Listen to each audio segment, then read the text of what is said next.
नमस्कार मित्रों, ईपीएफओ की पहली और प्रमुख योजना है कर्मचारी भविष्य निधि योजना यानी ईपीएफ स्कीम। यह एक दीर्घकालीन बचत योजना है जो कर्मचारी के रिटायरमेंट पर लंपसम अमाउंट देती है, जिससे वह अपनी तमाम ज़रूरतें पूरी कर सकता है। यही नहीं, रिटायरमेंट से पूर्व भी कर्मचारी के जीवन के विभिन्न पड़ावों पर आर्थिक ज़रूरतों को पूरा करने के लिए भी इस योजना में आंशिक निकासी यानी एडवांस की व्यवस्था की गई है। कर्मचारी अपनी जमा राशि से इन आवश्यकताओं के लिए एडवांस ले सकता है: स्वयं एवं परिवार के इलाज के लिए, अपने अथवा पुत्र पुत्री भाई बहन के विवाह और बच्चों की शिक्षा के लिए, मकान बनाने, बना बनाया मकान खरीदने या प्लॉट खरीदने के लिए, रिटायरमेंट से 1 वर्ष पूर्व 90% तक राशि का एडवांस, 55 वर्ष की आयु पूर्ण करने के बाद वरिष्ठ पेंशन बीमा योजना में निवेश हेतु 90% तक एडवांस, दिव्यांग व्यक्ति को जरूरी उपकरण खरीदने के लिए एडवांस, प्राकृतिक आपदा से प्रभावित सदस्यों को एडवांस, 1 माह से ज्यादा बेरोजगार रहने पर एडवांस। लेकिन इन सभी एडवांस के लिए कुछ शर्तों का पूरा होना आवश्यक है, जैसे न्यूनतम सेवावधि, न्यूनतम बैलेंस और एडवांस की अधिकतम संख्या।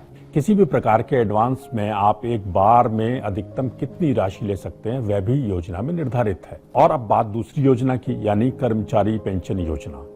जैसा कि हमने आपको पहले बताया था कि इसका सदस्य बनने के लिए अधिकतम वेतन सीमा 15,000 रुपए है।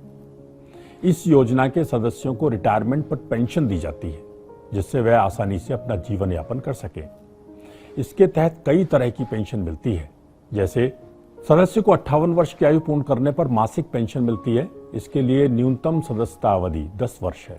सदस्य की मृत्यु पर उसकी विधवा व बच्चों को पेंशन, विधवा के जीवित न होने पर बच्चों को अनाथ पेंशन, मृतक सदस्य के पत्नी व बच्चे न होने पर माता पिता को पेंशन, परिवार में कोई न होने पर नॉमिनी पेंशन, सेवा काल में पूर्ण व स्थायी अपंगता होने पर अपंगता पेंशन।